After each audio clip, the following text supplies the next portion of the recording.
Jangan lupa subscribe, like, komen, dan share YouTube TVRI Bengkulu. Dan nyalakan loncengnya ya.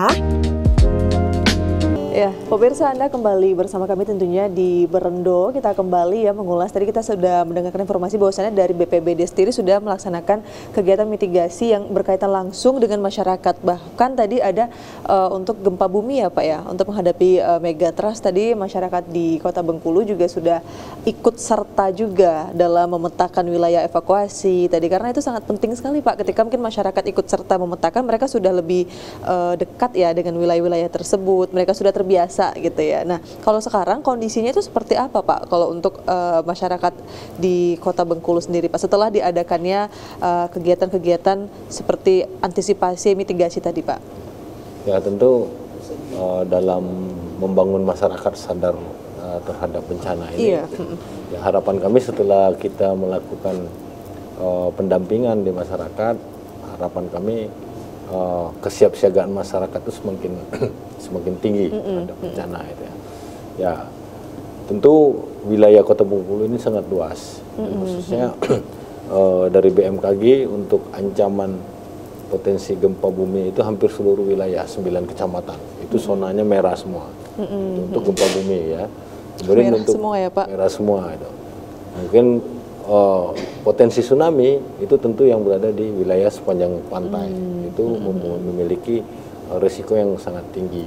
Oleh karena itu di tahun 2023 kemarin kami mendapat bantuan dari pemerintah pusat melalui BNPB.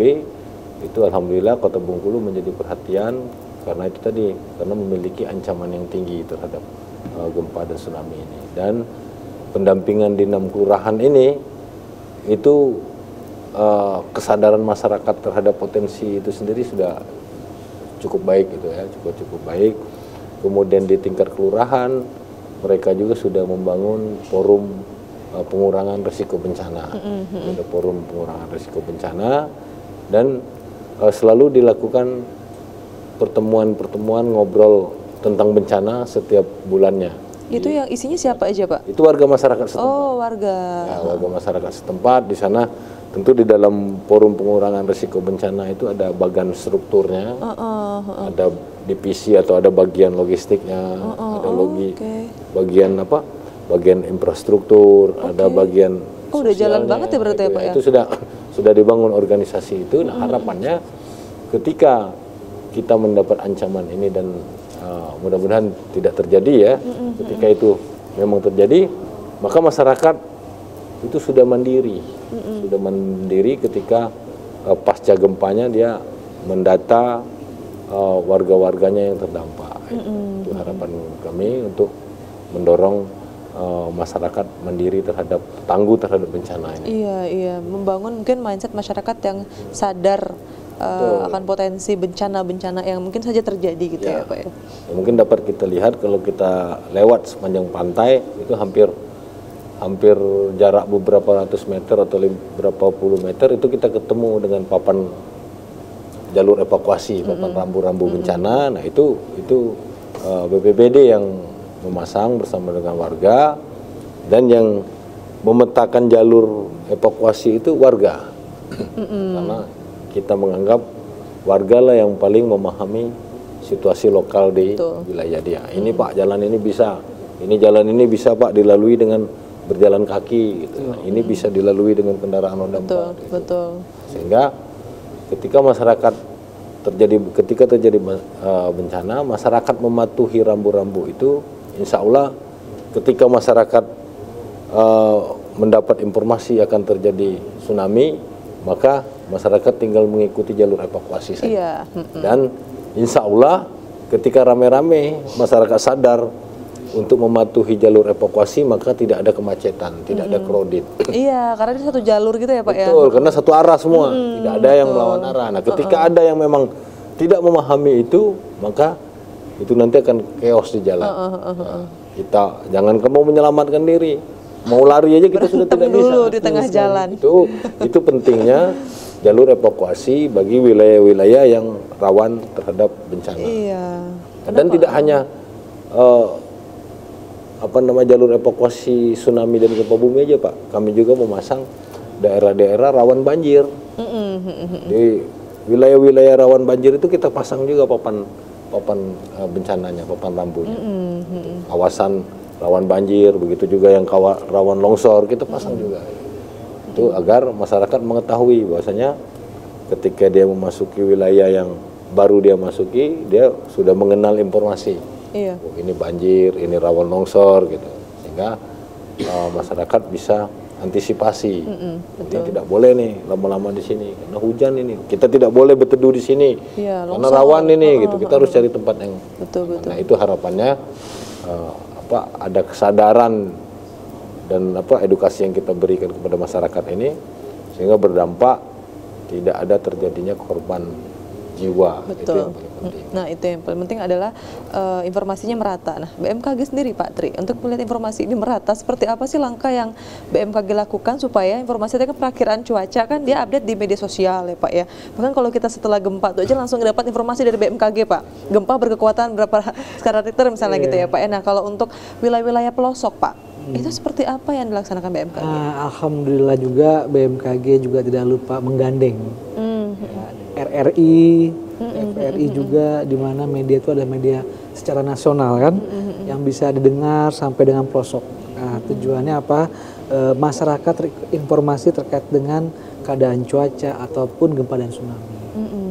Jadi walaupun tidak ada internet, tapi masih ada radio. Betul.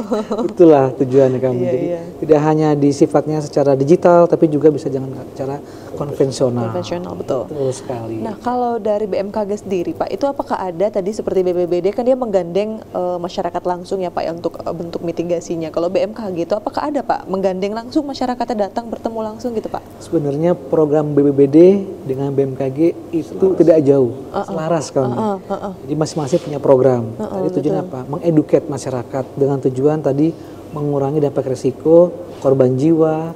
Kalau untuk material pasti otomatis tidak mungkin tidak. Namun untuk korban jiwa ini gimana caranya tidak terjadi atau zero victim seperti itu. Nah, BMKG mempunyai beberapa program, contoh seperti sekolah lapang cuaca nelayan, sekolah lapang gempa, sekolah lapang iklim. Mungkin sedikit informasi pengetahuan bahwa di Bengkulu ini ada 3 bidang.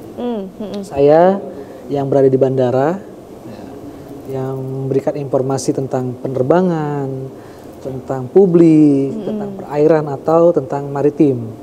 Ada yang di Kepahyang itu terkait dengan gempa dan tsunami beserta tanda waktu. Seperti hilal untuk mencari titik di mana mengetahui antara matahari dengan bulan untuk bulan puasa, menentukan hari raya Lebaran, itu geofisika. Yang sekarang posisi kantornya berada di Sawah Lebar. Mungkin kalau lewat kalau sekali lagi mampir ke suatu tempat makanan resto franchise dari luar, pas di depan ada kantor BMKG. Betul sekali. Nah, ada lagi yang di klimatologi, itu di daerah kandang, daerah Pulau Bay. Lebih ke iklim, pertanian, seperti itu. Iya, kalau untuk cuaca Pak, itu masyarakat kan biasanya kan kita masyarakat awam selain mungkin melihat perakiraan cuaca, dapat informasi-informasi terkini gitu ya.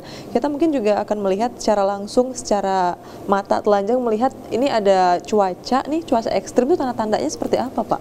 Yang pertama, yang secara kasat mata ya atau secara umum kita bisa melihat awan. Yang jelas nih, kalau awannya gelap, otomatis jamin. Contoh kayak misalkan di laut para nelayan melihat kalau awan gelap jelas menghindar.